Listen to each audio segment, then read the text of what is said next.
산부 예배 나오신 여러분을 주의 이름으로 환영합니다. 축복합니다. 참 잘 오셨습니다. 우리 하나님의 큰 은혜가, 다함이 없는 은혜가 한 분 한 분에게 다 임할 줄로 믿습니다.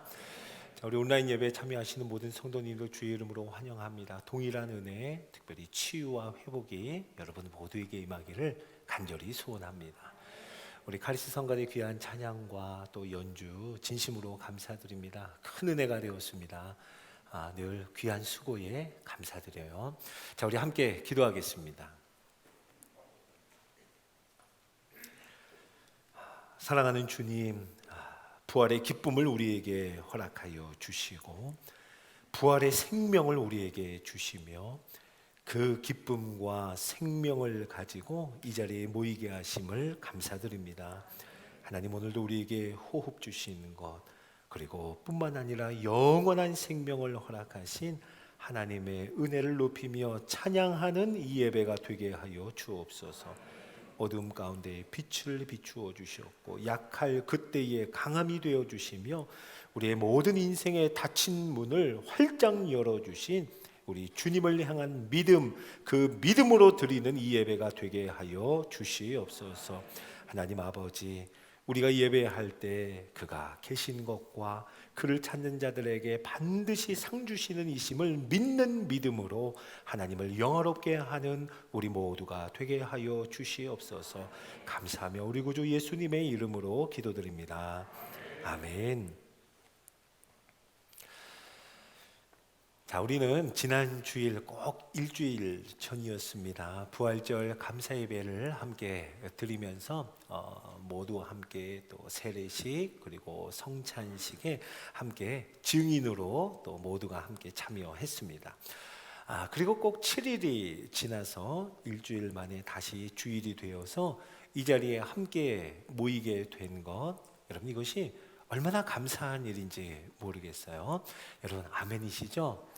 예, 얼마나 감사한 일인지 이렇게 주일에 모일 수 있는 공동체, 그리고 함께 모일 수 있는 형제와 자매가 있는 것 너무나 감사한 일이 아닐 수 없습니다.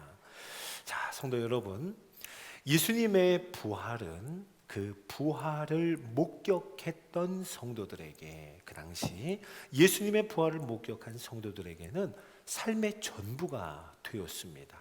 그들이 가는 곳마다 예수님의 부활을 말했습니다. 그들이 만나는 사람마다 예수님의 부활을 증거했습니다. 가만히 있을 수 없었습니다. 말하지 않고는 견딜 수 없는 마음이 있었습니다. 그리고 그 예수님의 부활을 믿는 성도들은 서로 함께 모였습니다. 함께 만나고 함께 모여서 예수님의 이야기를 서로 나누었습니다.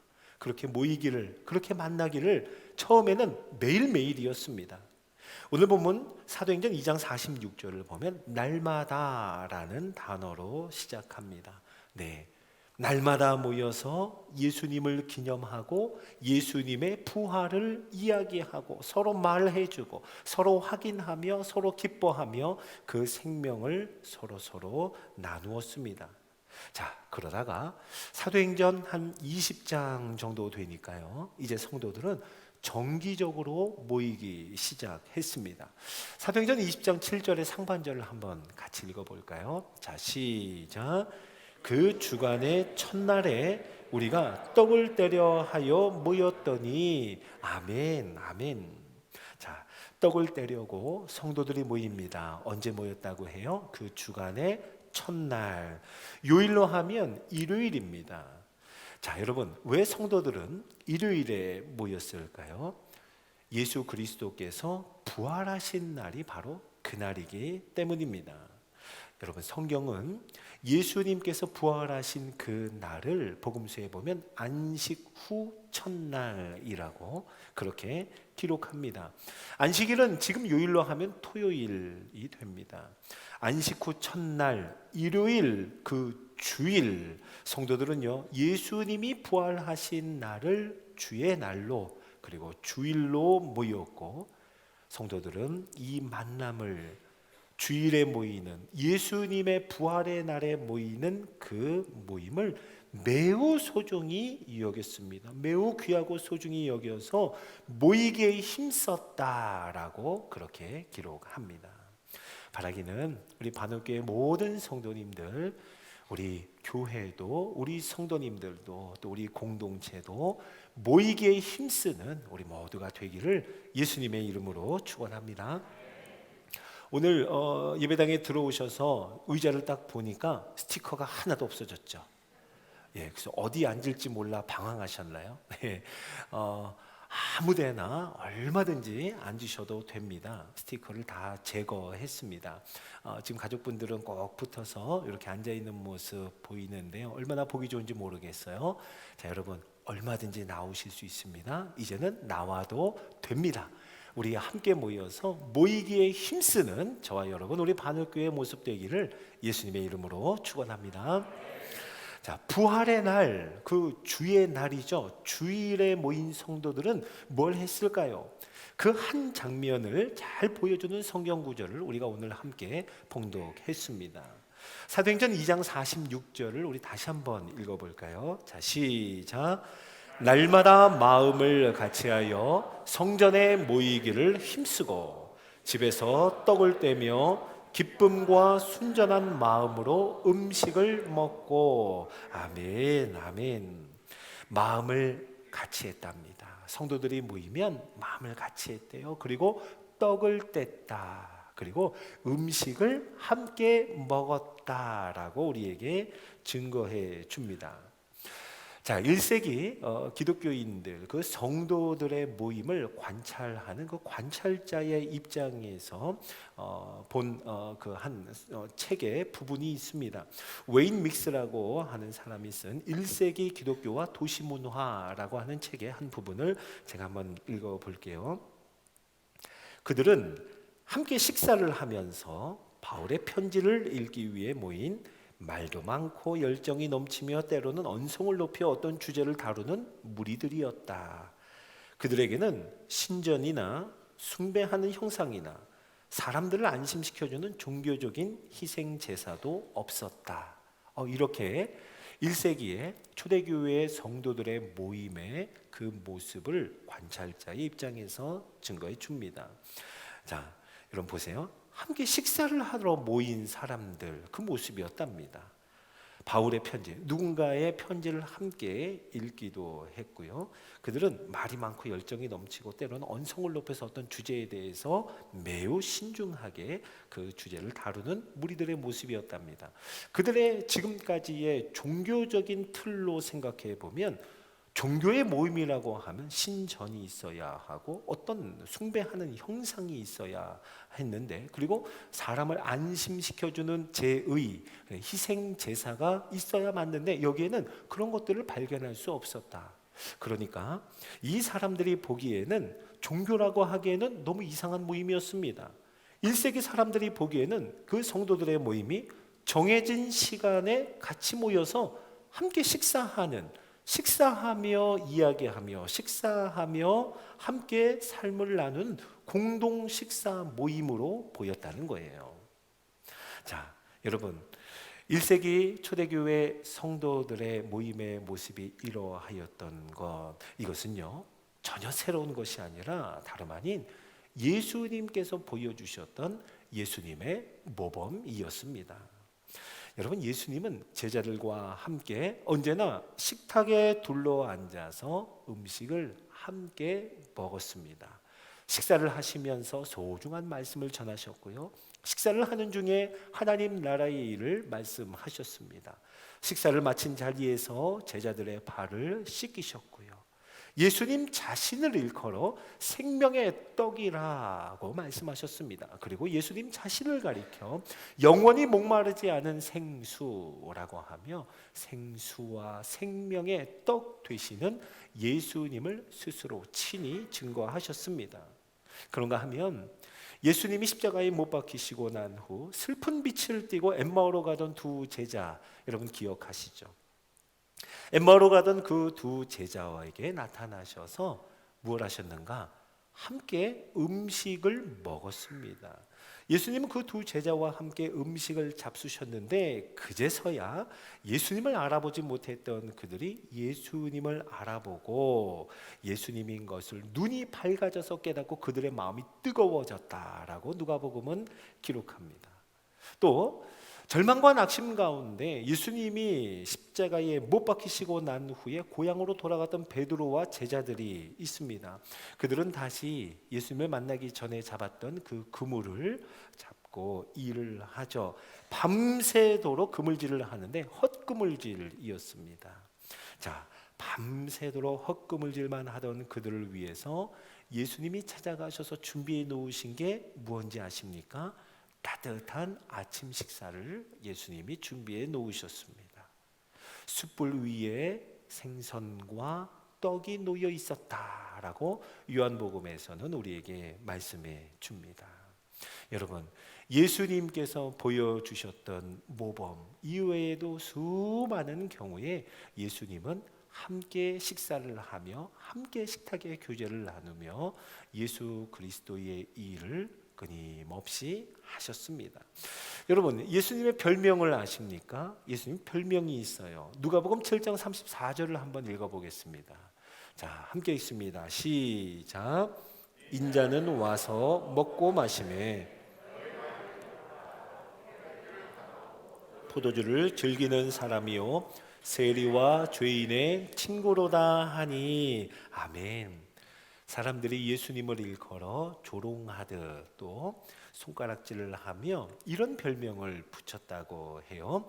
먹기를 탐하는 자, 포도주를 즐기는 자, 그리고 죄인과 세리의 친구라는 몇 개의 별명을 가지고 계셨습니다. 예, 맞습니다.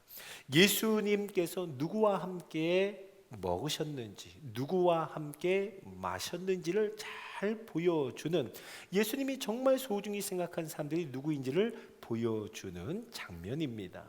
자, 여러분, 세리였던 마태, 예수님의 제자 중에 마태가 세리였죠. 그를 부르실 때의 장면을 한번 보세요. 마태복음 9장 10절입니다. 자, 함께 읽어보죠. 시작.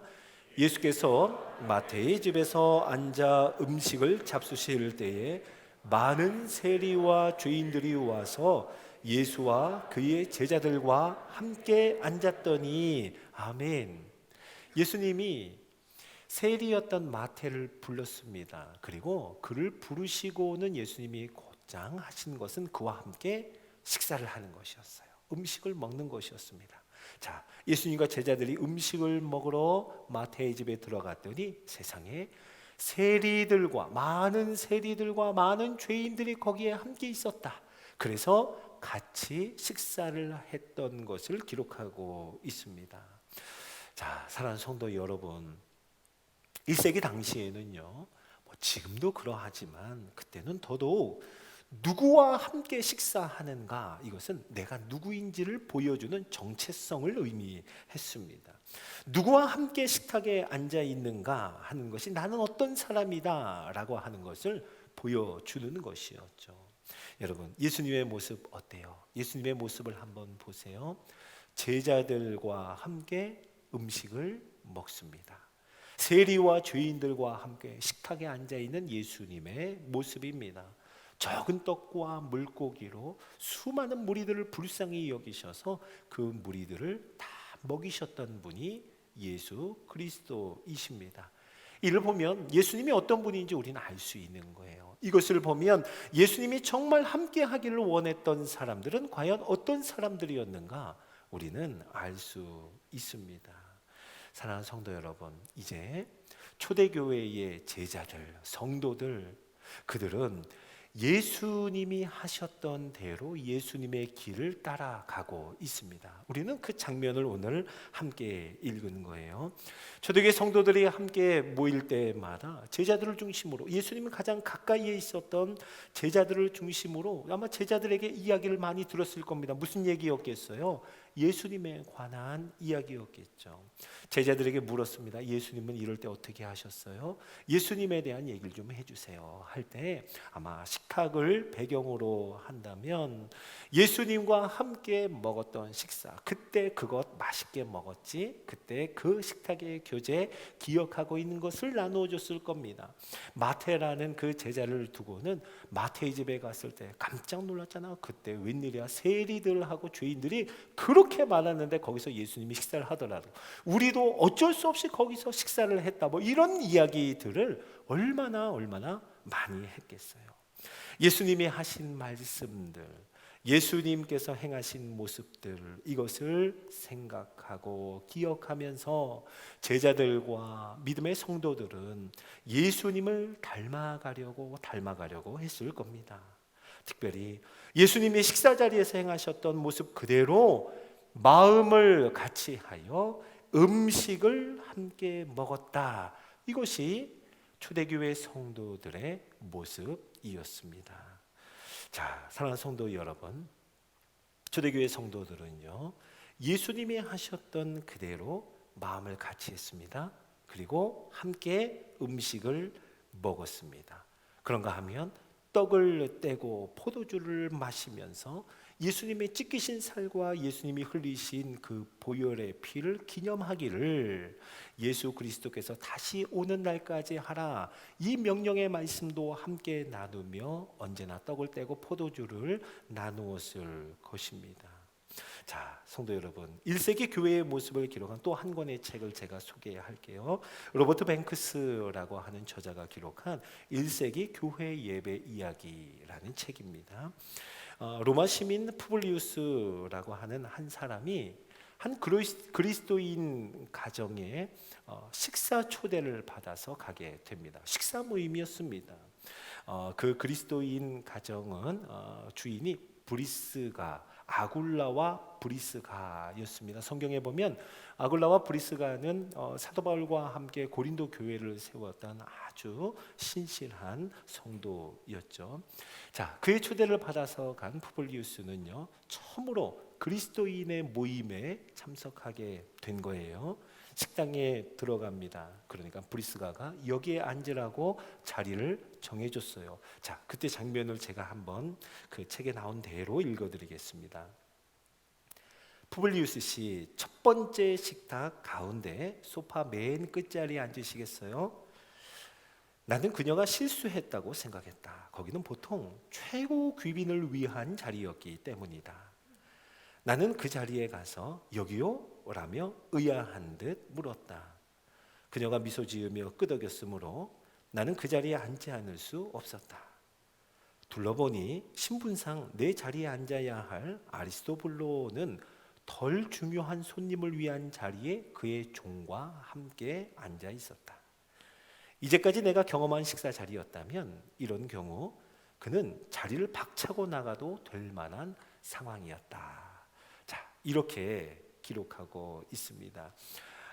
식사의 문화가 있었을 것이고 식사에 예절이 있었겠죠. 식사를 통해서 사회적인 신분이 어느 정도인지가 드러나게 되는 것, 이것이 로마에서 성행했던 일들이었습니다.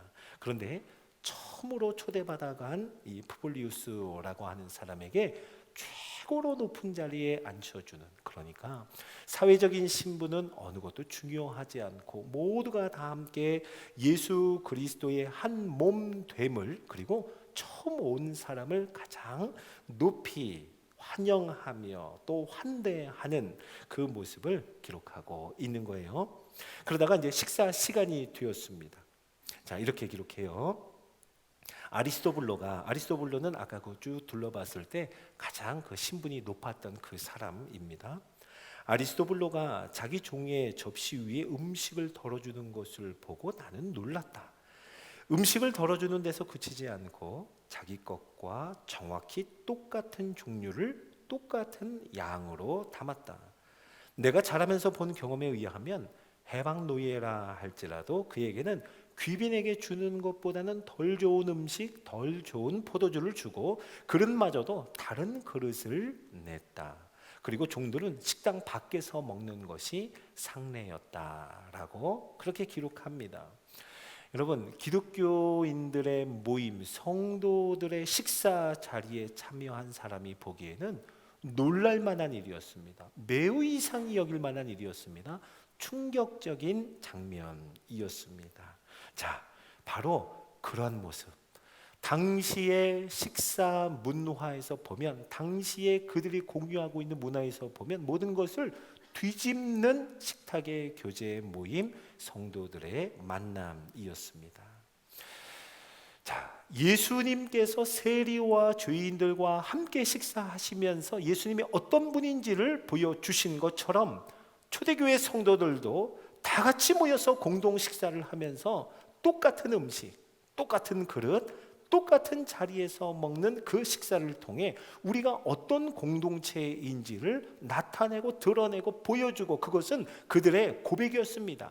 함께 식탁의 교제를 나누는 것 자체가 그들의 고백이었어요.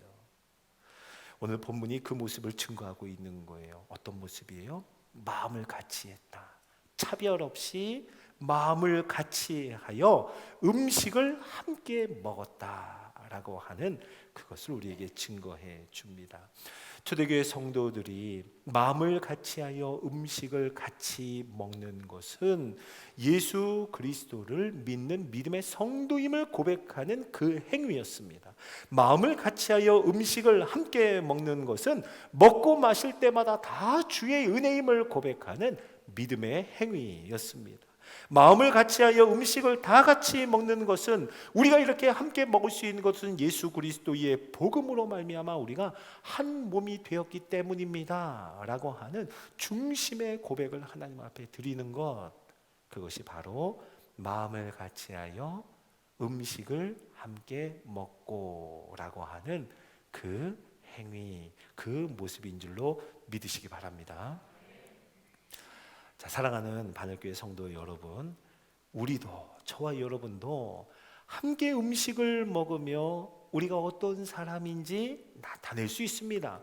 함께 음식을 먹으며 마음을 같이하여 우리가 어떤 공동체인지를 고백할 수 있습니다. 우리는 그렇게 부름받은 사람인 줄로 믿으시기 바랍니다.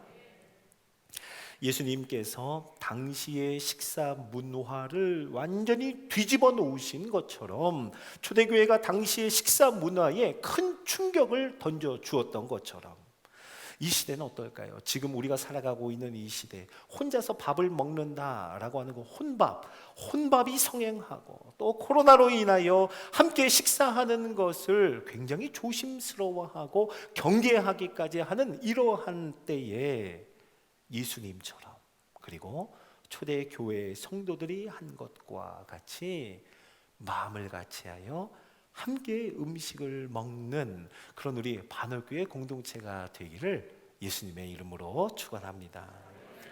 자, 여러분, 함께 식사를 한다는 것은 쉬운 일이 아닙니다. 함께 식사를 한다는 것은 참 손이 많이 가는 일이에요. 번거로운 일임에 틀림이 없습니다. 온 성도들이 함께 식사를 한다, 이것은 누군가에게는 참 수고로운 일이 되는 것이고, 수고로운 손길, 그리고 참 헌신과 희생이 필요한 일이 맞습니다. 저는 바늘교회에서 식사를 할 기회가 그렇게 많지는 않았어요. 몇 번 해봤습니다. 참 안타까운 일이죠. 몇 번 해봤는데요, 우리 바늘교회에서 함께 하는 그 음식을 먹고 저는 정말 깜짝 놀랐습니다. 어떻게 이렇게 맛있을 수가 있지 하는 마음에 정말 많이 놀랐습니다. 감동이었어요, 여러분. 어떻게 이럴 수가 있지? 이런 교회밥이 다 있나? 이런 생각을 했어요. 이 가능한 일인가? 가짓수가 이렇게 많은데 하나하나가 다 맛있는 거.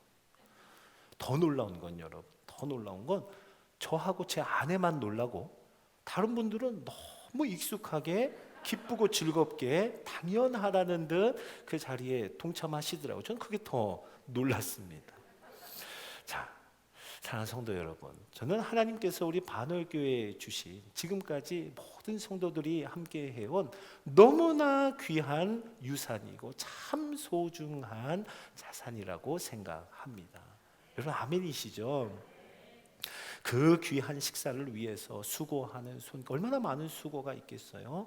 희생하는 헌신을 생각하면 제가 절로 고개가 숙여집니다.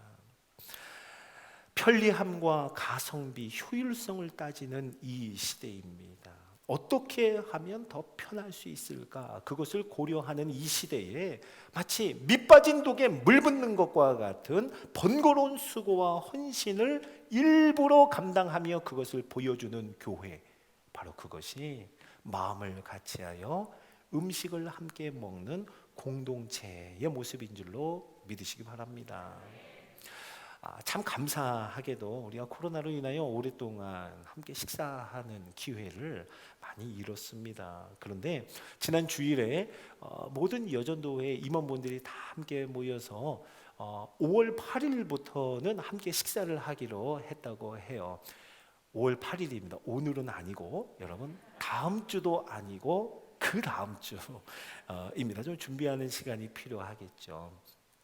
특별히 이 5월 8일 식당을 다시 여는 날이기도 하고요.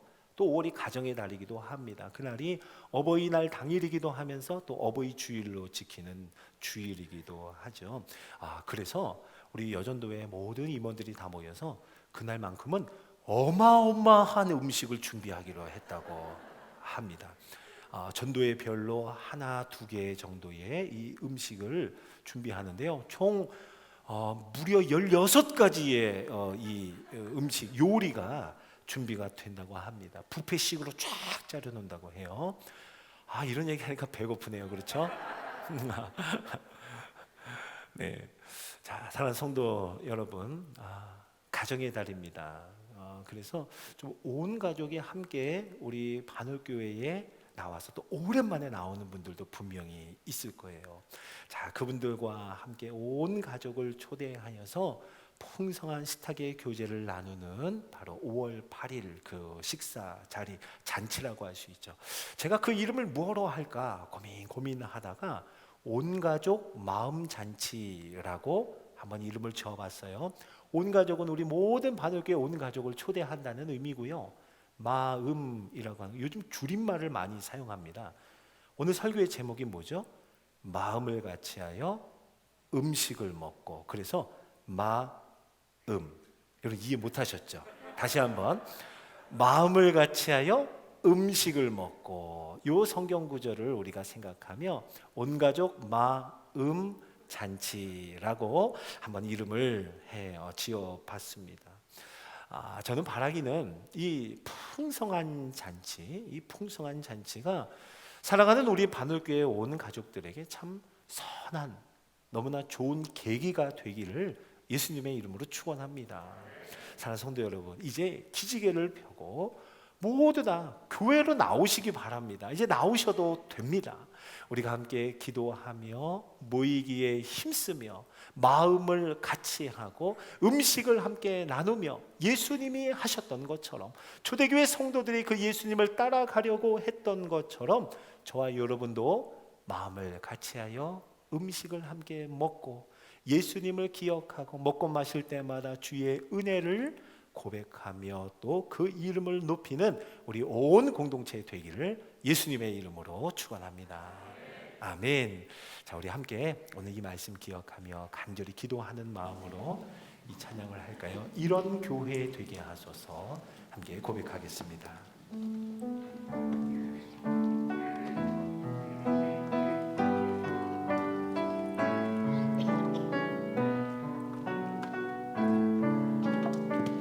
진정한 예배가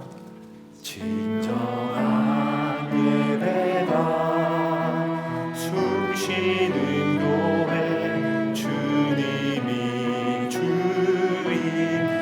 되시는 교회, 믿음의 기도가 쌓이는 교회, 최고의 찬양을 드리는 교회, 말씀이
처음부터 할까요? 진정한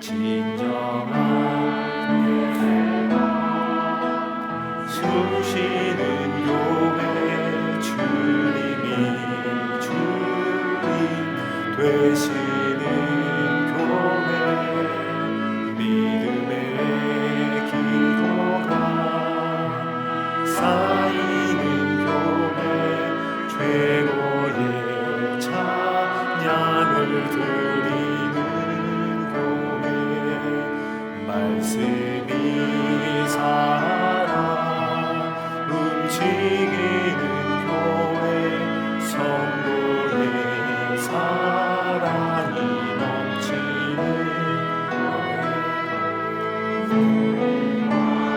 헌신이 기쁨이 되어 열매 맺는 아름다운 교회. 아멘. 주님의 마음 닮아서 이웃을 사랑하는 교회, 주님의 영광을 위해서 빛 되신 주님 전하는 교회, 사랑의 불꽃이 활짝 피어나 날마다 사랑에 빠지는 교회, 사랑에 빠지는 주께서 사랑하는, 주께서 사랑하는 우리 교회가 이런 교회 되게 하소. 주께서 사랑하는 우리 교회가, 주께서 사랑하는 우리 교회가 이런 교회 되게 하소. 우리 마지막으로 한 번 더, 주께서 사랑하는 우리 교회, 주께서 사랑하는 우리 교회가 이런 교회 되게 하소서. 자, 우리 함께 이 말씀 기억하면서 말씀 의지해서 합심해서 기도할까요? 하나님, 우리 사랑하는 바늘교회, 주님이 너무 사랑하는 이 바늘교회가 이런 교회 되게 하여 주옵소서. 예수님이 하신 것처럼, 초대교회 성도들이 예수님을 따라갔던 것처럼 모이기에 힘쓰고 마음을 같이 하고 음식을 함께 먹는 그리스도의 공동체 한 몸 이루게 하옵소서. 자, 주의 이름 부르짖고 기도합니다. 주여! 하나님 아버지, 이런 교회 되게 하여 주옵소서. 예수 그리스도께서 우리에게 보여주신 그 모범을 따라 예수님을 따라가는 초대교회 성도들의 그 발자취를 따라 하나님, 우리 바늘교회가 하나님 앞에 최고의 찬양과 예배와 경배를 올려드리며 성도를 사랑하되 예수님이 하신 것처럼 사랑하며 마음을 같이 하여 모이기에 힘쓰고 우리 주님 주신 사랑에 흠뻑 잠기는 교회가 되게 하여 주시옵소서. 하나님, 매일매일마다 모이는 그 순간마다 우리 주님이 함께 하시는 예수님을 따라가는, 예수님이 위하여 예수님이 하신 것처럼 그 길을 걸어가는 우리 모두가 되게 하여 주시옵소서. 하나님 아버지, 모든 성도 한 사람을 불러주시고 다시 그 마음의 용기와 담대함으로 새롭게 하여 주셔서 우리 주님 앞에 간구하오니 모이기에 힘쓰는 교회, 마음을 같이 하는 교회, 음식을 함께 나누는 교회, 주의 떡을 함께 떼는 교회, 포도주를 마시며 주 예수를 기억하는 교회 되게 하여 주시옵소서.